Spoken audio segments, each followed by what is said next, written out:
Hello, how's it going? It's Farius here, and I'm back with episode 2 of Beneath the Music this month in July. Firstly, before we go further, a huge thank you to everybody who got in touch about last month's episode with Estiva. A lot of people saying they really enjoyed getting to know him a little bit better and hearing this story and what a good idea this podcast was, which was lovely to read. Some fantastic comments, so thank you so much if you got in touch and enjoyed the show.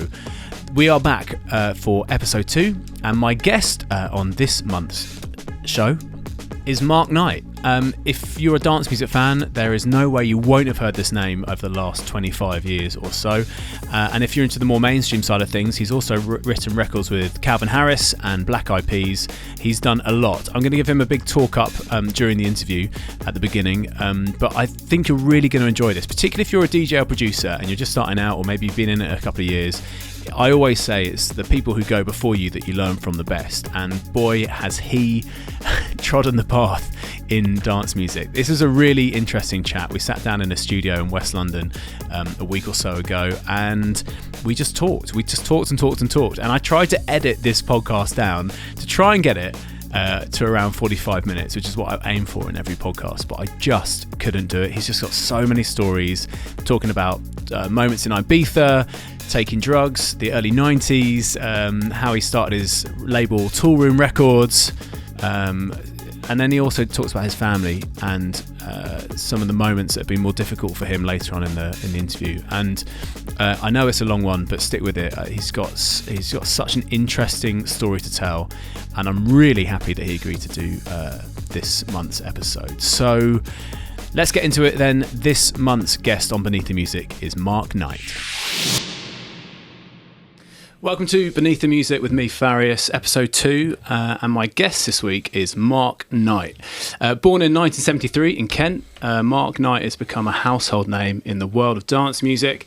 A DJ, producer, songwriter, label owner, there isn't much he hasn't done in the world of dance music. Grammy nominated for his work on the Black Eyed Peas album The End. He also co-wrote with Calvin Harris and Tiny Temper on their track Drinking from the Bottle.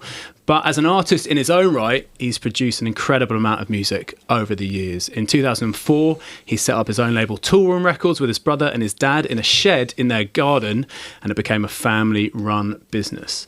The label has gone on to be one of the most successful independent labels in the world, and in 2018, they were the highest-selling label on Beatport, with Mark himself coming in as the second highest-selling artist that year too.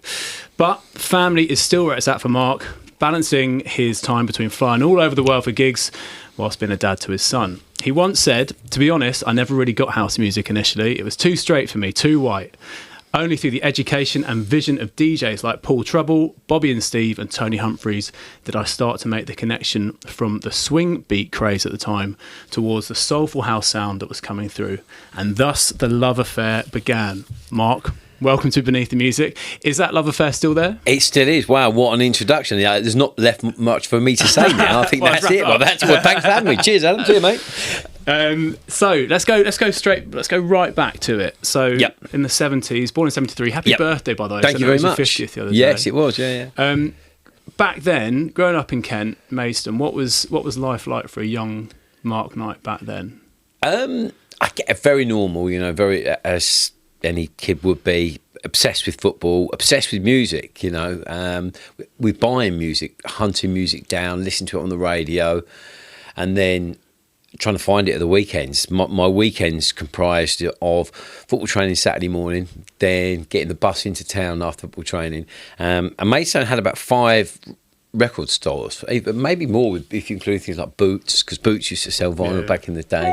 And I would spend all day, all afternoon, just going around record shops listening to music, because I just had this kind of inherent passion for it. Listening to people like Tony Blackburn on the radio and GLR and things like that, and listening to all this great soul music I was hearing, and go, I need to find this, I need to find that. And obviously, being out of London, I didn't have access to what pirate radio or call more specialist stuff. So my access to music was limited. So it was about just trying to go and discover it in any way I could. And that happened from a very early age, since I was about 10. music was never an option as a career. I never thought long term it would ever be a thing that I did. It was just something I was passionate about. I was always hell-bent on being a professional footballer. That was always the goal.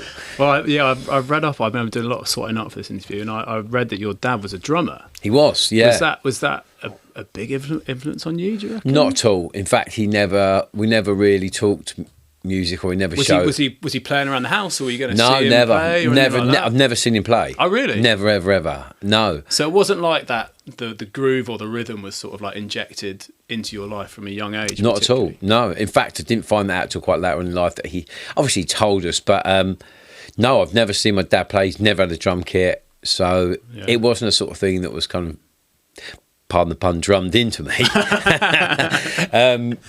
It was just something that he did. He did in his 20s, and they were fairly successful. They toured. I think they had the #2 record with their band, so they were all right. They did well, and then it kind of wasn't sustainable in terms financially. The band sort of just split up. The lead singer, I think he went to work with, is it Bill Haley in the Comets, maybe something like that. Yeah. So that kind of disbanded. He then started working for a booking agency at a club, and he was booking acts. So in the music world, it's not like he was doing something totally different. Completely no. His first, I guess, foray into employment was via the music industry. So, and what was your mum doing? Was she in music as well? No, not at all. No, not at all. She's not. I mean, she likes music, but she's not passionate about it. No. So you were in the 80s, I guess, going to Maidstone, buying your records. Remember what the first record you bought? I do. The first record I ever bought was Break Machine by Break Machine on 7-inch.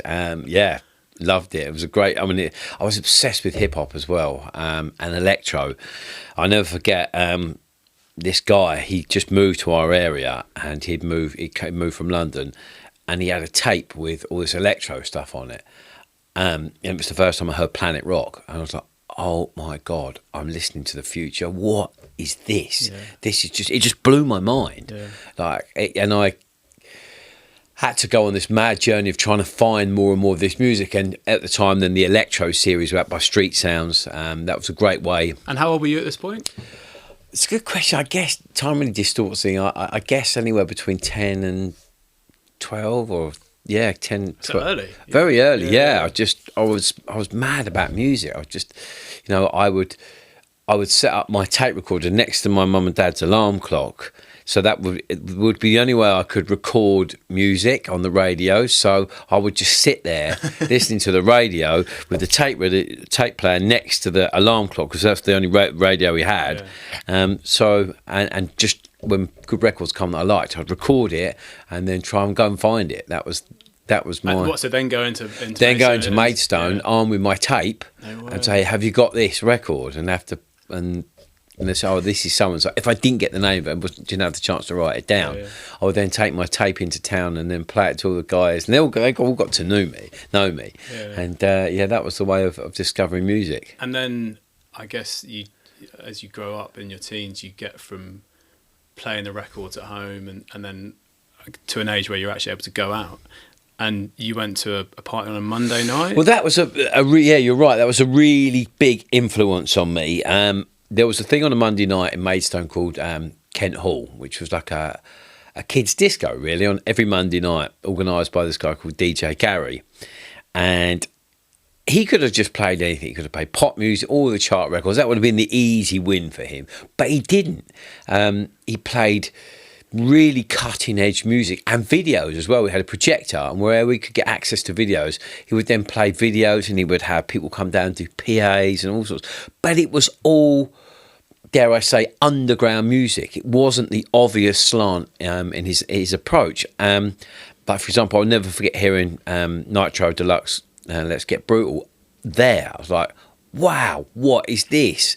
And then that would also be part of the way of accessing music and finding out new music. So that played a really big part on me, and I think a lot of people that come out of Maidstone that are now in the music industry, it's quite bizarre how a lot of the influential people went through that process of going to that night and the influence he had on us. I was reading about like the Fanciulli brothers and others, like they were all in that whole world. That's right, yeah. And people like Dean Wilson and Gary Deadman and all of these guys, all from that area that were like, obviously Dean's Deadmau5's manager now, Owen, who's to run touring with us, Nick, myself. You know, it's quite mad. All these people who've gone to do big things kind of pass through that process, and it had that influence. So is DJ Gary still around? I don't know. I should try and track him down. Really, I guess I owe him a lot. Really, I mean, I quote him a lot in interviews I do all the time. Hopefully, we'll hear one and try and find me. So, I mean, at that point, well, I guess was there any point during those days where you thought, "This is what I want to do"? No. Never. So you were playing football? Just football, yeah. I mean, I didn't really go out as a kid. I wasn't one for. I never drunk. I was never one of these kids who went to parties or did really. I just wasn't. I was so obsessed with football and sport and keeping fit and all that. That wasn't on my radar at all. I love music, but you know. There was no connection in your head of. Well, house music, electronic music, and all that thing hadn't even been invented at this point. This was pre all of that. So, DJing wasn't really a thing. It was just a dude in the middle of the room, at the corner of the room, putting records on. Still to this day, I find it hard to understand why people are looking at me when I'm DJing. It's like, why are you looking at me for? why? Why? Yeah. You know, I'm putting records on. You should be just interacting with each other. Yeah. That's the point of this. Yeah. It's not to stand there and idolise some dude, you know, and I think it's become out of kilter as well. There's always a psychological link between yourself and the crowd, you know, and you have to kind of preempt things and show that you're enjoying it. But it's got so out of control now. I go on Instagram and I see people singing along and dancing, getting on top of the thing, on top of the stage. It's like, it's not your record, dude. You know what I mean? And dance. It's got so ridiculous now. I still don't understand that as a notion. That why are you looking at me for? Like when I went out, I was looking at girls. That was the point, you know. And just interacting with people didn't know, dancing together. That's what it was all about. It's not. Yeah.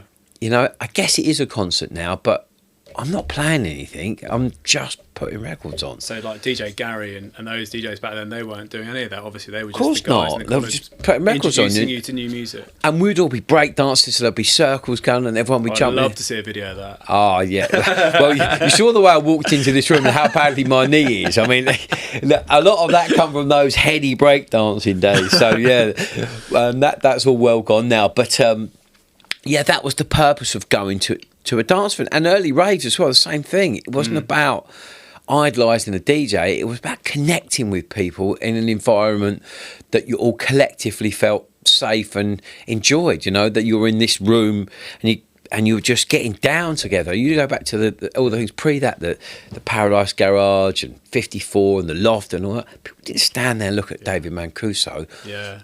Or you know, they just didn't. I mean, for me, the gigs I play one in Europe, which is just a dark, sweaty club, and no one looks at you particularly. There's no big production, and it is my favourite gig. Oh, don't get me wrong, I love the fist pumping, you know, I do enjoy it.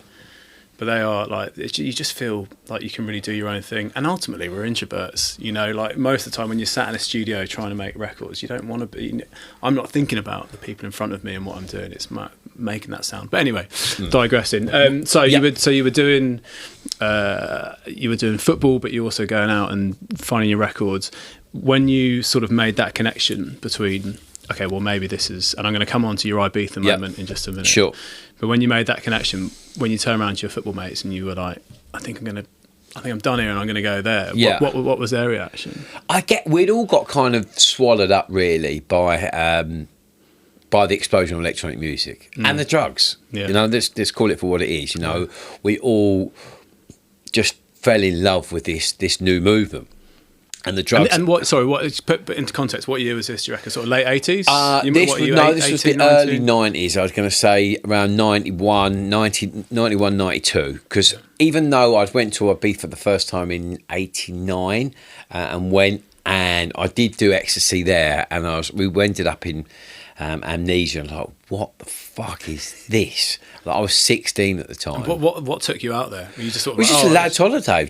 We just randomly picked Ibiza, And we went, and it's funny. I saw my two mates I went with on Saturday night on my 50th. I was going to ask who were your mates you went with. Are you still in touch? Oh yeah, was with him on Saturday night, and with Tony and Wayne, and we just randomly picked Ibiza, and we ended up at Ecstasis, which used to be in San Antonio, and we went to Amnesia, and we went to Paradise, and I was 16. I'd never been club. I'd never been to parties, I think, because that wasn't my thing. I wasn't into drinking. I wasn't into any of that sort of stuff. It wasn't just on my radar, but I did then, and we just enjoyed being in the moment.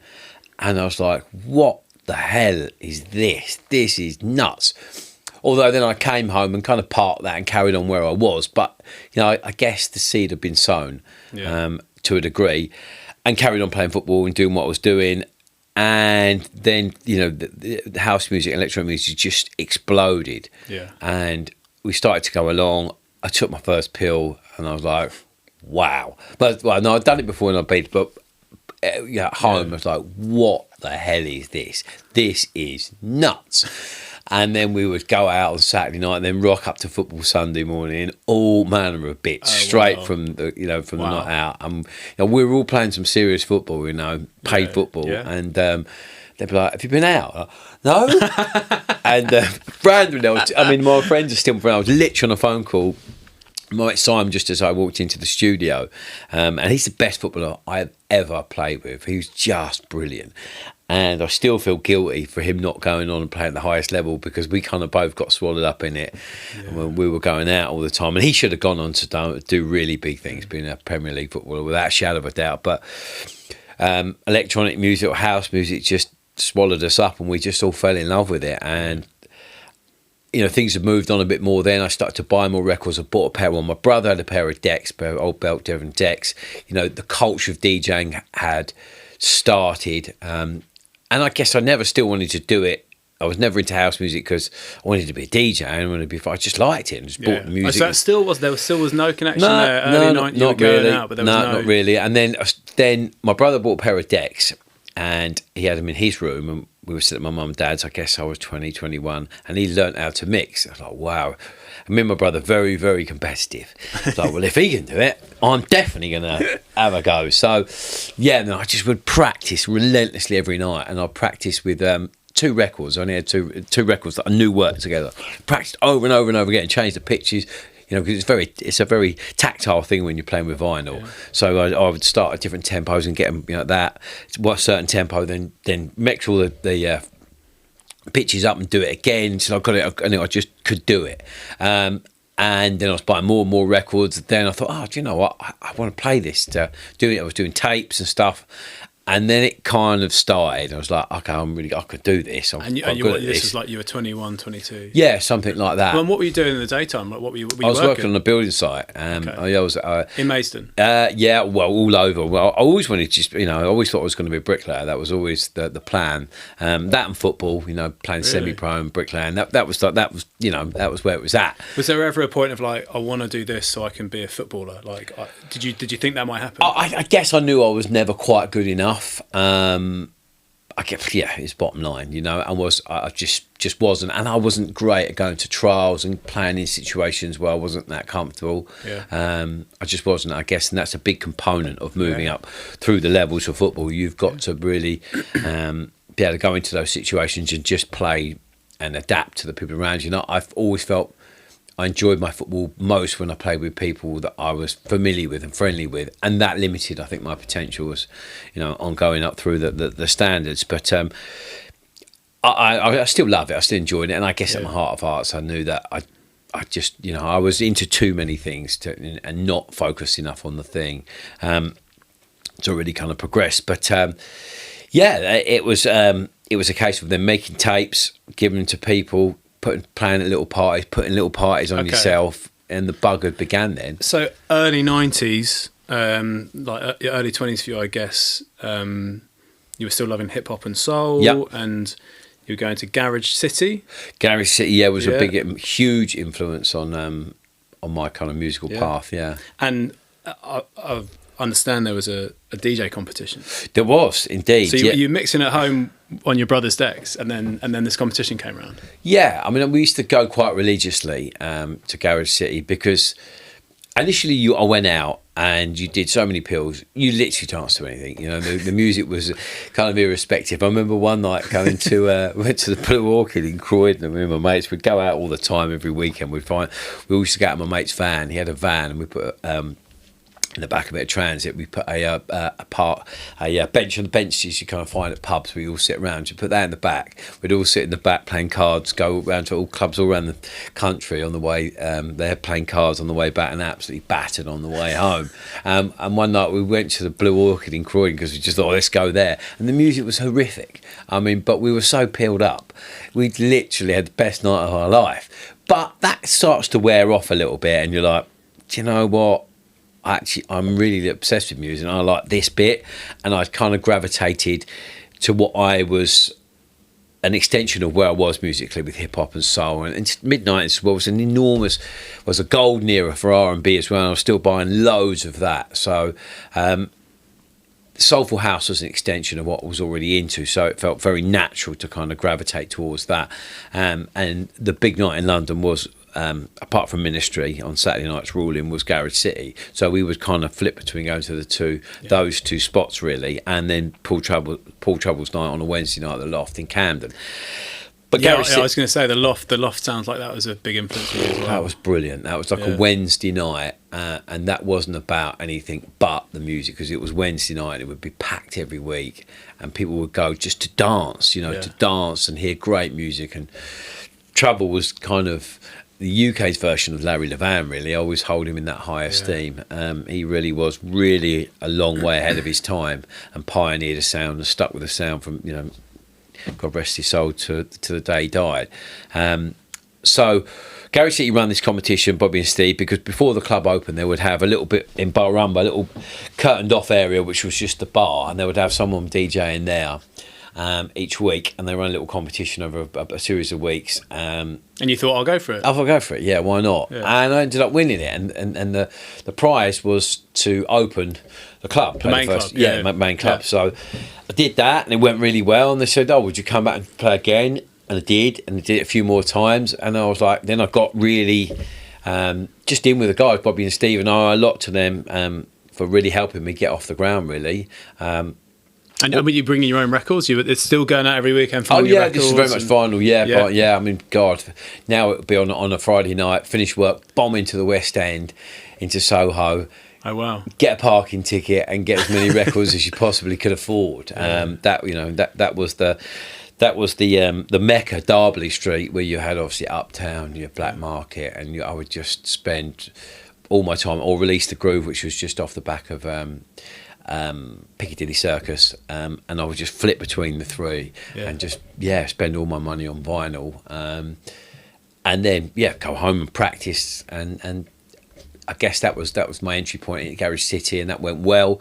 Got to really know the Kiss guys who co-promoted the show with Bobby and they had a relationship. Kiss 100 as it was. Kiss 100, right? Back in the day. And they had a relationship with Garage City. That's right. I mean, Kiss was so influential back then. This was pre the internet. This was the only medium you had to know what was going on. That was your point of reference to find out what was happening anywhere. So you'd listen. I was obsessed with Kiss. You'd listen to it all day, every day, and and you got it at Maidstone. Yeah, good at Maidstone. And I was working in town then, so I'd be in the van driving around, and I'd have it on all the time. Everyone did. That was everyone's point of reference. That was the medium that got across all the information. What club nights were going on, what was happening at the weekend, whether it be Pete Warman or Graham Gold telling you about it, or Graham Gold. Yeah. Oh yeah, wow. And I owe a lot to Graham as well. I remember sending Graham a tape he was doing Peach, because Peach was one of the first nights we used to ever go to as well on a Friday night. Again, Mark Knight went to a trance night. Yeah, well, that's it. I mean, it was a mixture of house and a bit of everything. I mean,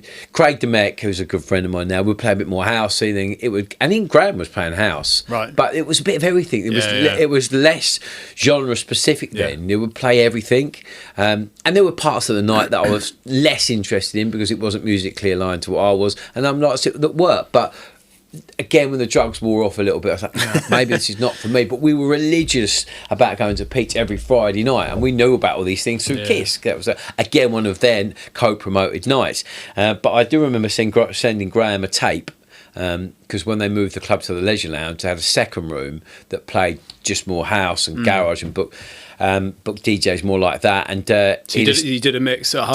Did a mix. I sent it to Graham, and he phoned me up and said, "Yeah, would you come and play?" Wow. So I'd connected with Kiss, I guess, via these 2 nights.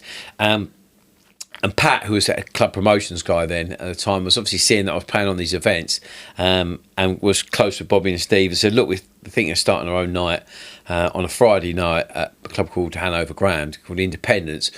Would you be resident?" I was like, "Yeah, I'd love to." And that kind of suited me more, because we were starting to get into the era of funky house. Because as much as I love really soulful house, I did really like the dubs. Yeah. Some of it was a bit noodly and disappeared up his own arse a wee bit. You know what I mean? And wasn't really built for the context of clubs, because it was so musical and it was so avant-garde in places. You know, we'd go off and have like a 16-bar bass solo, then a flute solo. This is lovely, but not in the context of a club. Sure. You know, and I was preferring the dubs, and I was getting maybe a bit too dubby for Garage City, because they really still like the kind of real soulful stuff. So this move to Independence was perfect. It was at the right time for me, and I played every single week, every Friday night, myself and JC, who worked at Kiss for years and years and years, as their in-house sound engineer, and we've become really good friends, and the night was a real success, and I got to play with everyone from Eric Murillo to Dave Lee and Full Intention, and become friends with all those guys. And how old were you at this point? That's a very good question. I was probably 25, something like 25, okay. 26. And was there a point at this stage where you were thinking, okay, I can sack off? Well, it was getting close to that, because football's already that's gone. They're gone now, because. But you're still working a 9 to 5. Still working a 9 to 5. Wow. Yeah, still have a job. Yeah, very much so. Yeah. So even with all this going on, even doing, talking to the KISS guys, meeting all these incredible DJs and getting asked to do residencies, you're still going. You're still up on a Monday morning. Oh yeah, still have a job, 6 days a week. Yeah, still have the job, and I was in a really advantageous position. Really, I was. The construction this year died. It was really on its arse, and cable, which was obviously now satellites, was blowing up. So everyone was working in construction got into doing cable, because it was this cable TV at home, Sky and whatnot. So early 90s. Early 90s. Yeah. So we'd all got into putting this in, and it was like the wild, wild west. So we would go out, we'd do as many installs as we could. We'd get a sheet of jobs, we'd go and do as many as we could, and then when we were done, we were done. Yeah. We were kind of contractors, and that was going really well. And they asked me to do like an engineer's job, which was a bit less full-time employed for a company called Cable and Wireless, who were the network provider. I didn't really have a fucking clue what I was doing. I really didn't. I didn't have a clue. I was just using it as an opportunity to buy time in the studio. So, and my boss knew what I was up to. Like, I'd get a list of jobs to do in the day. I wouldn't do any of them. I'd just drive straight to Shoreditch, straight to the studio, and go to the studio. Whenever he'd call me, I'd run outside into the road, go, "Where are you?" "Oh, I'm just working on so-and-so." And he'd like, "Okay." And he knew I wasn't doing anything. Yeah. I guess I missed out a little bit of a chunk in the story there in terms of how I got to that studio. I was going to say, so I believe that you made friends with Joey Negro's engineer. Yes. David's engineer. Yeah, with Dave Lee. I got really pally with Dave. I really just clicked with Dave. Dave would play a lot on Friday nights, and I loved his sense of humour. He was so dry. He was so funny. And we just become really good friends, and I would go with him to gigs all over the country just to have a laugh, and his wife Deirdre at the time. We would go together and almost be like his kind of tour manager a little bit. Right. And I was making records at the time, having a go with Danny, a friend of mine, Danny Broad, and it was pretty poor, but I had loads of ideas. Well, I was going to say, did you have an idea of what you wanted to make? Because it sounds like, well, in the 90s there was so much going on. There was so many different strands and genres of dance music. It was just really exploding. Did you have a set idea of, right, I want to make this record? Yeah, I mean, I guess my biggest USP to this day still is my age and my understanding of music, and all the records that I'd bought. So like the first thing I ever made was sampling Roy Ayers' Running Away. So I was always going back to what I knew. And then I did George Benson, Love Times Love. And just things that I'd known and grown up with that was, I guess, using my understanding of soul and bringing, and I still do that to this day. That formula's never changed. That's my point of reference, you know. So we were having a go using the most. I mean, we had this horrible old sampler I think we had about 2 seconds sampling time on it, so it was really difficult to make records. But we made a couple, and I played them to Dave. I remember cutting a slate of one of them and giving it to Dave. It's like, look, the idea is really right, but just the execution is not there. Yeah. So he said, why don't you spend some time with Kevin, my engineer, and work with him? I was like, yeah, that'd be amazing. That must have been like incredible, like dream come true. Big time, yeah. And it was. He was brilliant, Kevin. He really knew his onions. And I learned a lot. And I would even go in with sessions with Dave and just make the tea and just sit and watch.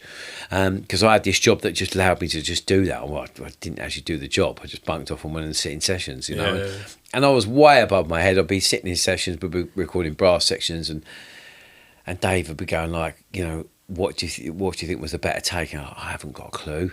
Like, I don't know. Do you know what I mean? But he must have seen something in you. He must have really believed in you to ask your advice. Yeah, and I just absorbed it all. I just sat and listened and just took it all in. Yeah.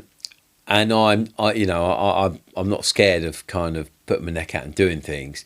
And I just almost fake it till you make it. And I was like, all right, I'll go with that take, Dave, because I think that's a better one. And if you say it with enough conviction, people believe you. So, and then I got to understand what would be the better take and why, and I learnt so much, and I learnt a lot at quite a high level. You know, Dave was making very musical things and recording, you know, group BVs and harmonies and things like that, and like I say, recording strings, or we go to sessions or brass. You know, we weren't just making really simple music, we were making very involved music. So I kind of, it was a bit of a baptism of fire really, because I was learning all that stuff at a real high level, and it's easier to kind of simplify that, and you know, as a process, than it is to kind of go the other way. So I owe a lot to him and Kevin, you know, because we were writing some pretty complex music. In fact, the first thing that we did together, really, or on a bigger level, was we recorded this jazz funk band,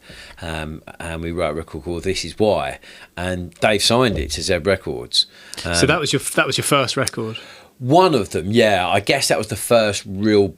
We'd done some other little bits on some smaller German labels, but that was the first bigger production, and it kicked off. It did really well. And then I was getting offers to remix things, you know, and then I had a couple of other records out on big labels. So straight away I'd started big, you know. That's incredible, because I mean that's not a story that's, you know, we've heard about how much work you put in and how you were cabling and then going out on the weekend and reinvesting, I imagine, as well, all the money that you were putting into all records, back into the studio, yeah, all was everything. And you know, that's what you have to remember in this industry. It's the music business. It's a business. Even though we're making music, it's still a business. And when did you work that out? I guess my parents had always been successful in business, so I always understood the notion of what makes a successful business and what's required, the amount of dedication and strategy and seriousness required to run a business. So through them, because we didn't really see my parents growing up much, because they had businesses and they would get home. My mum and dad would work together. They worked together and they would be at work all day together and then get home late and then just sit and talk about music, so about business. So me and my brother was exposed to that all the time. And you know, you'd listen over here as kids and how serious and passionate they were. And they did really well. They were very successful. So I understood. So it was always like hammered in. It was like, yeah, but I guess they never really translated it to us, because we were too young. But you, by osmosis, you just pick these things up and understand the principles in how they conducted themselves and why. And obviously we saw, as we moved to a bigger house, we got better cars, the success of hard work in your own business and what that reward brings. You know, you were seeing firsthand. So I understood the notion of what it required to run a business, and I guess I've always taken that on board from an early stage. So I knew that if I wanted to be successful, it was about reinvesting in myself. And that notion's carried all the way through till now. I guess we'll get to talk about that later, how we applied that to Toolroom. But every penny I had was spent on studio sessions with Kevin, or hiring studios, or getting people in, keyboard players or bass players, whatever we needed to make music. Yeah. So yeah, it kind of went very quickly. I sort of started making these records and got a lot of people's attentions really quickly. Before you know it, I was remixing Kylie and. That's amazing. So literally from your first couple of records, it picked up so much traction. It did, yeah, really, really quickly. And I guess because I had the Kiss residency, my name was all over the radio all day, every day in their adverts. So I was getting a lot of exposure. So I become the hottest new thing, I guess, around. And that must have been quite a lot to deal with. Or did you take it in your stride? Just took it in my stride, really. I was just like, well, let's just do it. But then it come to the point where I was like, well, this is now getting really serious. And I'm going to get the sack from work soon anyway. Oh, so you were still working, yeah, wow. 100%. You know, it got to the point where my wife Susan and I, we weren't married at the time, but we'd already bought one flat. We bought our first flat in Crystal Palace, and we sold that. We did really well because we just got on board before the property boom, right. And in the space of a year, we doubled our money with wow. I think we bought our first flat, one bedroom flat, for 49 grand in Crystal Palace. Try buying one there now for 49 grand. So, you know, we earned a lot of money from that. We bought a second house just down the road in Annerley, in Crystal Palace, still in the area. And we loved it, but the area wasn't as great. And my wife had a desire to go back to university because she never really had the chance to go. I thought, well, I'm going to take the money, the equity we've got in the house, and go full time, because I was getting other gigs as well on Saturday night. Friday night would always be Independence, and I was picking up other gigs Saturday. So I had two strands of income, and it was going well. I was like, wow, this is, you know, I'm in a good place here. How old were you at this point? I was probably about 27, 28. Okay. So I wasn't young per se. But this was quite clear now that this was going to be your career. Yeah, and I wanted to do it. You know, it felt appropriate at the time. I had enough traction. I had enough I'd established myself enough in the scene to make that as an informed decision. You know, it wasn't just a passion decision. Now, you know, me and my wife sat down and was like, I really think I could do this. So she was kind of alongside you since day dot. So wow. She's seen me go from do nothing, just being a bit of a hobby in the bedroom, putting records in my brother's bedroom on the old belt-driven decks, to like growing into an artist. And we said, well, let's sell the house. And I think we made £100,000, and she had 50, I had 50, and I invested all that money into moved back to my parents. And in the shed outside my house, where we'd had the decks initially, because my mum went mad, so you've got to take the decks out of the house, it's driving us absolutely nuts. So we put them in the tool shed, in the tool room, and I had a dream of like converting the tool room into a studio, and then starting my own record label, because I was releasing records, and I just felt I could do this better myself. I can do this better myself, and I always thought, if I own the process from the inception of the record to the delivery of the record, if it's not well executed, then I've only got myself. It's on you. I'm accountable. Yeah. No one else. Yeah. I mean, I hear that from pretty much every independent record label owner who I've spoken to. They say, I just thought I could do it better. And I knew I could do it better, and I want to have control. Yeah, and I think always own the process if you can. Own it, because then you're part of the whole thing. You're not leaving anything up for conjecture. You're not leaving anything up to be not handled the way you want to see it. And it sounds like you owned it all the way through, to be honest. Kind of, yeah, because from a very early stage as well, Dave, you know, when I was working in Dave's studio, I was in there so often. He was like, look, do you want to split the rent, and we'll do this, you have it for a couple of weeks, Kevin, because you're doing well with Kevin, and I'll have it a couple of weeks, because he was moving to Mill Hill. We wanted to set up a studio at home. I was like, yeah, why not? So I'd already inherited Dave's studio with all this gear in it, and this incredible studio space in Shoreditch before Shoreditch was trendy, and we used to get broken into every other week. But that was a different story. That was a different time. So you also, around the same time, did you become a resident at Ministry of Sound? I guess a little bit later, yeah. I mean, I'd started we actually started touring in 2003. So I used all that money to build a studio myself outside my parents' house. And you had enough coming in from the gigs? Yeah, just about. And I had this pot of money through the sale of the house as a float to get it going.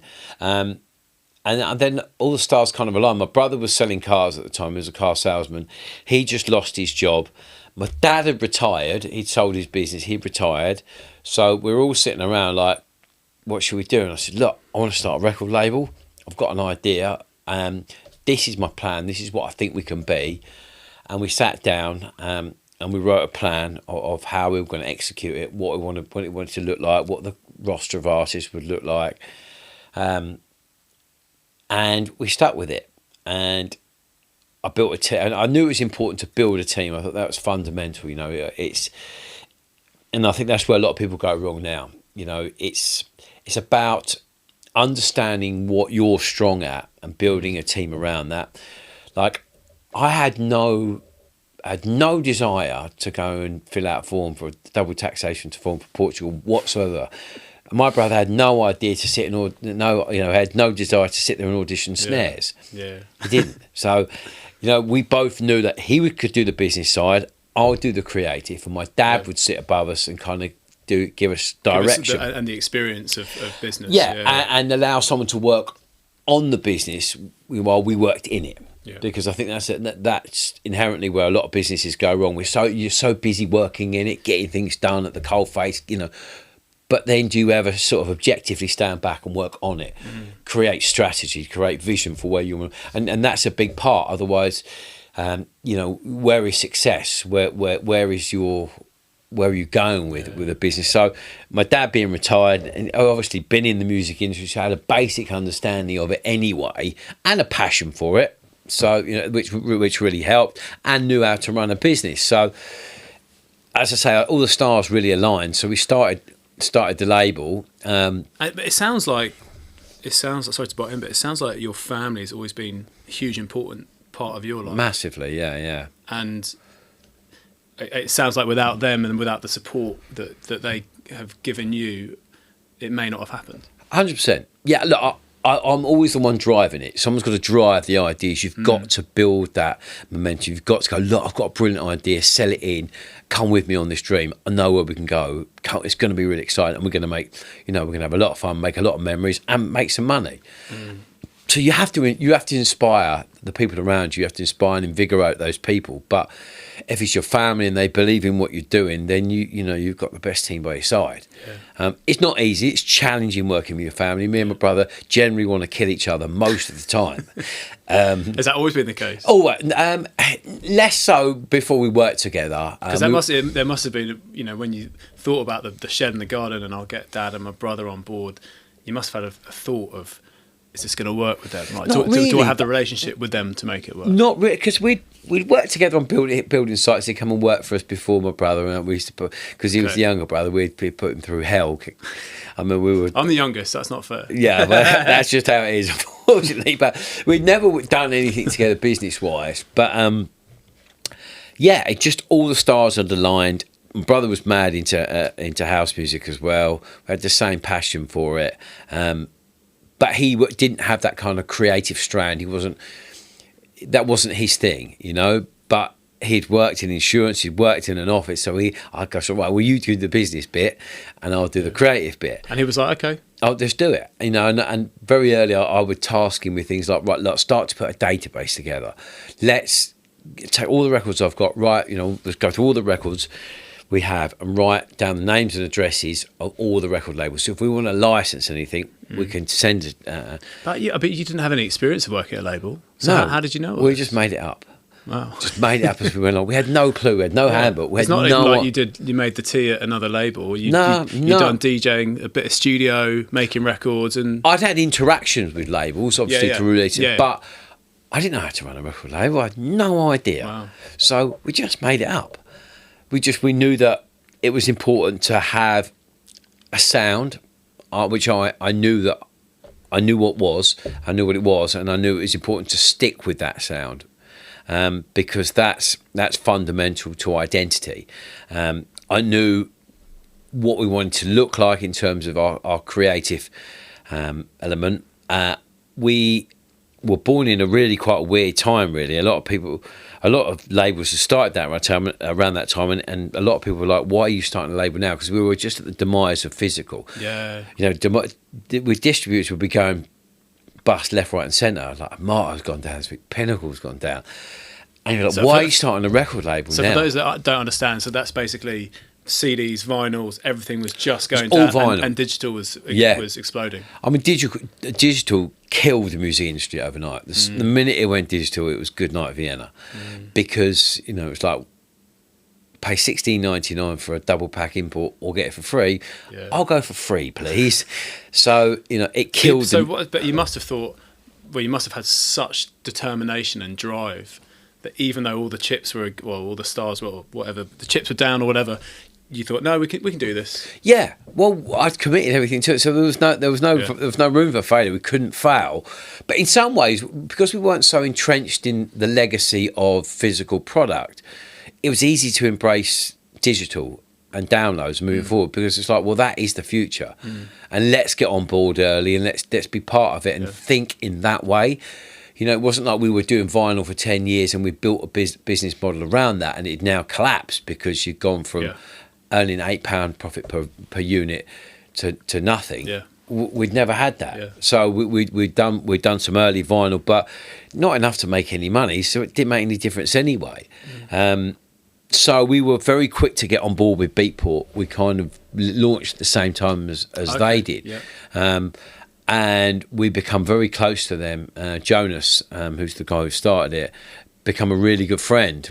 Because we shared the same passions to be successful, and you saw obviously both saw where it was going. Yeah, and we just embraced that as the move. Yeah.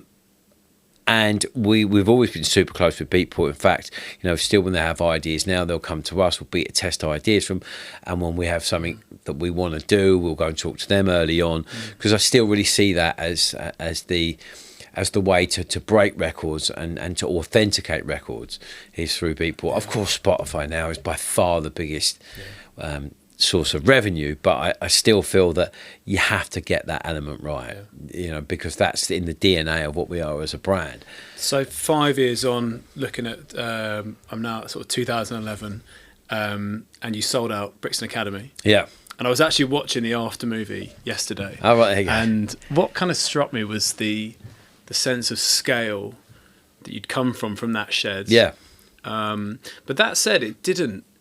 It's the first time I've watched it yesterday. There's actually a really nice shot of you and your son, who's tiny. Literally, he was about 4 months old at the time. The sense of scale, but also it didn't look like the Mark Knight that I know. The CO2, the confetti, the cannons, and that's what we were talking about earlier. Yeah. You said you never wanted to be that guy on the stage, but there you. I watched it yesterday. There you were doing it. Why was that? Well, it was different because I wanted it to be a live thing, so I'd got Carl Hyde to come and perform for and Skin.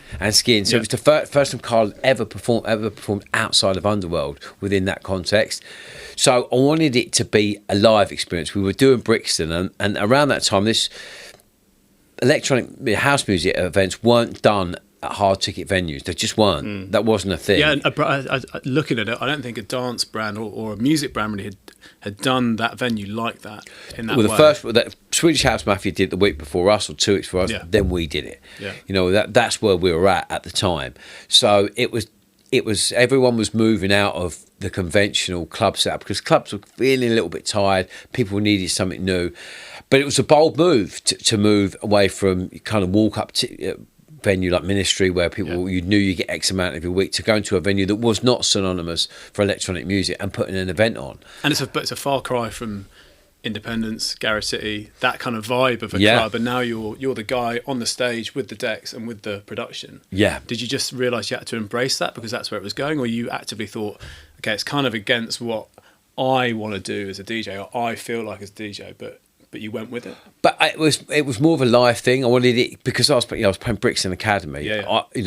I thought it needed to be more than me putting records on here. Yeah. It needs to be more of a live experience. So we had, I had Carl, I had Skin, I had Dino Lenny, and I had a couple of other people. For life, I can't remember who now. But I wanted it to feel like a concert because we were at Brixton Academy. You know, I had other people come and play at the night, just DJ. But I thought, I'm never going to get a chance again, maybe not in my lifetime, to expose and play the records that I've made in my repertoire in this situation. So I guess I didn't feel as... It felt more natural in that context, doing that kind of thing, than putting records on. It really did. So because, you know, I had Carl, then we did Red Face live as well. Yeah, and, James come and did that. So, and I'd never done any of these things, you know. And was there a feeling between you or your family or anybody that you thought, yeah, we've made it now? It was one of those moments. I'm never great at being retrospective in my career. And that's a lot of time I feel it miss loads of things because I'm so hell-bent on what's happening tomorrow. We've done that. We've done yesterday. Don't worry about that. That's done.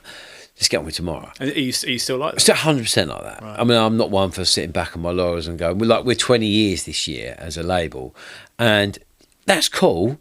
But I think sometimes those anniversaries can mean more to you than other people, and you can get a little bit caught up. And I'm like, well, let's worry about what we're doing for the next 5 years. We've done 20 years, great, well done us. Right, let's get going. Yeah. You know, so never time to sit back and put your feet up and think. No, never really. Oh, we've done so well. No, let's worry about what we're going to do next. There's still so much we can do. And is that a feeling that's shared across you, your brother, and your dad as well? I guess I really try. Unless I think, in all honesty, less so my brother. My brother is very retrospective. He's you know, if ever I forget anyone's name, like from school, Stu, who's so and so? It's like, how do you remember all this stuff? Yeah. You know, but no, I'm always more concerned with tomorrow than I am yesterday. But it was one of those moments. I remember, you know, going, holy shit, we're sold out Brixton Academy. Yeah.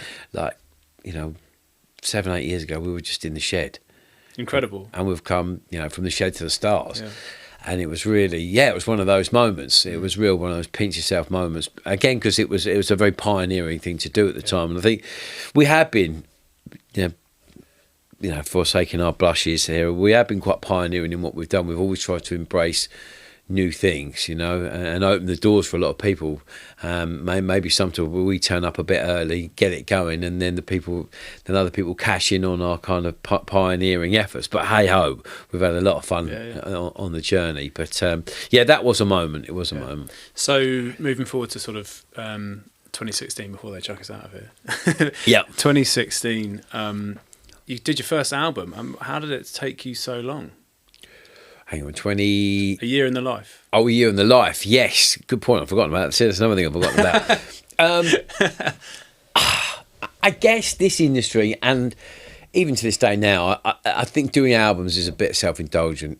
There isn't a real audience for artist albums, electronic music, and now there isn't even a shop for it. You know, DSPs aren't really set up to accommodate albums in long form. In long form, they want singles. Like I did an album in lockdown called Untold Business, and when you're talking to Spotify and you're talking to Apple, less so Apple, be like, what?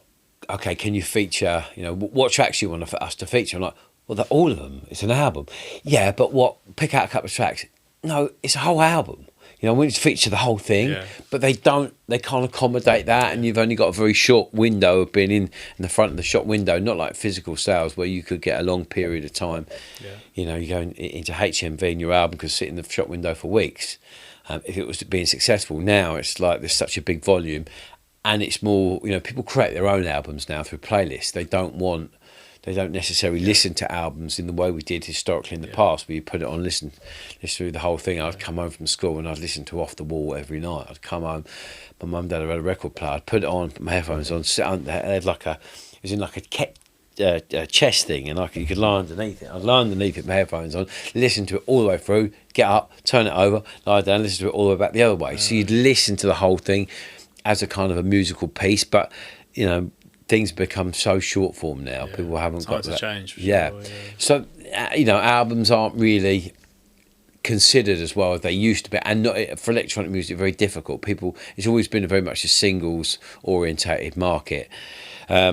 But I thought I wanted to do something, and the idea was to do something for charity as well, because all the money was given to War Child. So why did you choose that charity? It just felt appropriate at the time. It just felt the right thing to do. So, I get like a personal connection with them or anything. I'd just seen what they've been doing, and I was just inspired by it. And I thought this is a lovely thing to do. And these kids in Syria and all these places in the world that have been affected by conflict. I thought I lived such a fantastic life. It would be wrong for me not to do something. So it just felt appropriate at the time.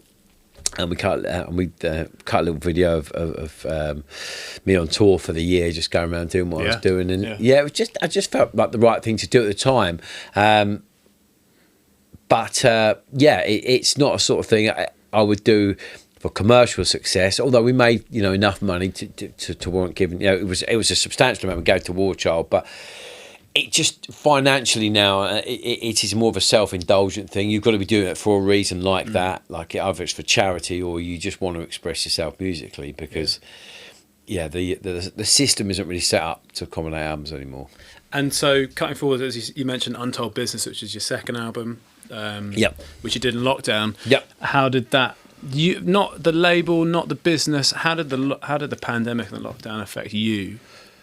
I loved it. I've got to be honest. It was brilliant. But was there any sort of it must have been a scary moment, right? I guess it was scary for all of us. Of course, it was, because it was the unknown, wasn't it? Yeah. But I embraced the time off. I embraced the time with my family. It got me off the hamster wheel. I mean, even then, I was, because of my son, I only was doing 2 shows a month, 2 weekends a month, because obviously I want to be at home for him. But it made me realise how important time is, because you only get one go at this. You really only get one crack, and for all the money and all the success in the world, if you don't have time to enjoy it, what's the point? What is the point? So it was a real eye-opener, and it was a way to forcefully come off the hamster wheel and kind of reflect on your own situation and where you're going in life.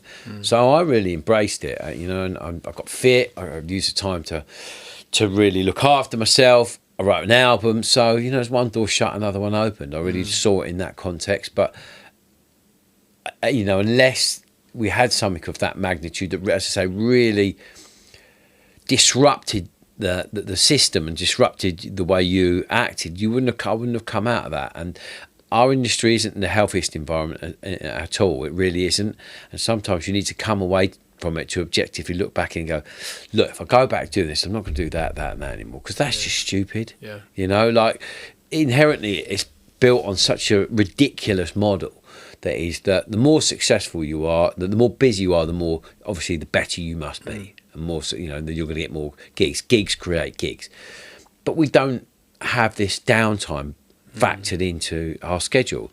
Could you imagine going to a band and saying to them, right, lads, got a tour lined up, it's 25 years straight. I mean, everyone would be dead. Everyone would be dead because of the environment we're in. And do you think pre-pandemic you maybe didn't quite realise? Well, I knew you could see it, but how'd you get off? How'd you get off? How'd you get off the wheel? It's very hard. Sometimes a push is better than a shove, and you need someone to go, right, stop, everyone stop. Right? I mean, we've all gone back into it now, and I guess everyone has kind of gone back to where they were within reason. But now I just look at things, I'm like, well, does it make sense for me? It doesn't make any sense to play in Bogota on Friday night and then playing Slovenia on Saturday night. That's not healthy. Were there any moments, I mean, looking back, were there any moments really, yes, you realise you're on that wheel, but you didn't know how to get off? Were there any moments where you thought, this is too much? Yeah. A lot. And I need to either walk away for a period or for good. I did. I mean, there's been moments when it is too much, because I've always had a 7-day-a-week job. I've always, Monday to Friday, don't worry, I am Saturday night. I'm in Sao Paulo Saturday night. I'll be in the office 9 a.m. on Monday morning, without fail, because I have to lead the team. I have to lead by example, or show, don't tell. If you can show people that you can do that, then if you've had a big night in Clapham on Saturday night, there's no reason you can't be in the office on Monday morning. None whatsoever. I'm not having it because I was in Sao Paulo. Yeah. I'm here and I'm the first one to put the kettle on. Yeah. So I always show, don't tell, and I've always used that as a way to lead my team. And that's just built into the DNA of where we are now. And the people I'm working from are just incredible. Yeah. They just, if it was 3 o'clock on the Tuesday night in the morning, I said, right, everyone, we need to get in the office. They would be there. They would be there. It sounds like the family thread is going through you. Absolutely. Into the business. Yeah, I've always, that's we have a saying, Toolroom family, and that's not just a kind of slogan that we just made up. It is part of our DNA. It's always been the Toolroom family, and we build our business with that as an ethos. I love the fact that I work with people I love. I could have made a lot more money working with more successful artists, but I don't do music for money. I do music because I love it. Yeah. I do it because I love it, and I want to work with people that are nice people and good people, and we have, and we're successful in what we do. I don't want to earn loads of money working with a twat. I'm not bothered. I'm not bothered. Yeah. If I wanted that kind of job where I was driven by money, or I do things for integrity. I do things I can look back and show my son, look, this is what I did. And be proud of it. Not make silly Billy records that made me load of money. I don't do it for money. But it sounds like because you're such a grafter and you're such a hard worker, you can't really do that in something that you don't have the passion for, right? Yeah, I think that, you've got to know what you are, know what you stand for, and be passionate about it, and just do things from the heart, but marry that with a business principle and a lot of hard work and a lot of determination. And I think if you can get all of those facets on song, then I think you have a good chance of being successful. Against balancing it with time, if you can do all of that and it's not tricky. And like you said there, sometimes I got that wrong and it's too much, and it's overpowering and overbearing. Like, I can't do this anymore. It's too much. But you get through it. You get through it. And luckily, I'm surrounded by my friends and my family. That's as we've talked about. My friends from when I was 4 are still. He's been trying to call me now, actually. And that's one of my best mates, Smithy, and I went to infant school with him at 4. So I've always had that network around you. Yeah, that's never allowed me to kind of become. Yeah. And have there ever been moments in your personal life where it's really pulled away from your career, and they've sort of been in conflict with each other? Look, yeah. I mean, in hindsight, if I'd gone back and do it again, if I could tell younger Mark Knight anything, but before you do that, because that is literally my question I ask everybody on this podcast is, what? And this is my last question to you, I guess. What would you tell that the Mark? I'm trying to think which Mark, but the Mark that is sat listening to, was it Off the Wall? Was it? Yeah. In your parents' house with your headphones on, what would you tell that Mark if you got 10 minutes with him? I guess if I was a little bit older than me, if I was 18, 19-year-old Mark, just starting work, like I left school when I was 15. When you're just a young man, I would say, look, do everything in life that reflects you as a person. I think what happened was, to become successful, I become so narrow as a person. Like, I had to forego all my mates' birthdays, weddings. I missed a lot. And in hindsight, I wish I would have done it in a more balanced way. I think balance is the key to success. It always is. Success isn't a metric of how much money you've got in your bank account or how many shows you're doing each month. That's not success. Success is doing all the things you love in life in the right amount. And I got that wrong. And maybe I wouldn't have got to where I had if I hadn't had that amount of dedication. But would I have enjoyed life more? Yes, is the answer. I think that is the key, is to remember who you are. Remember Mark Knight, the footballer. I gave up football for 20 years. It's like, why am I not playing football? I love football. It was my whole life. But I'd stopped because I was just doing music, and I hadn't had the capacity or headspace. Going back now, I would say, do all the things you love in life in the right amounts, and then you will really win. Seems like a good place to wrap up. Mark Knight, thank you so much for joining us on Beneath the Music. It's been thanks, Adam. It's been really a big revelation. Thank you. Cheers, mate. Nice one. Thank you. So good to sit down with Mark Knight for this month's Beneath the Music. What a lovely guy. I learned so much in that hour. A true legend of dance music, and super kind of him to sit down with me. I hope you enjoyed that one as well. I'll be back for more Beneath the Music next month, where I'll be sitting down with another name from the world of dance music. Should be a really good one, actually.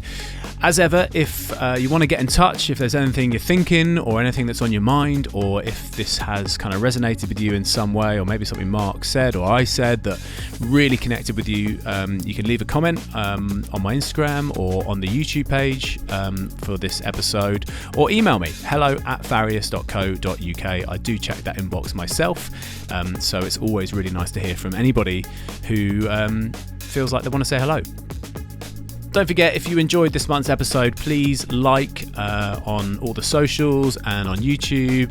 Please share, please subscribe, please tell all your mates about it, because it helps me a lot putting these episodes together. Beneath the Music is a Farius and Enhanced Music collaboration. I will see you next month.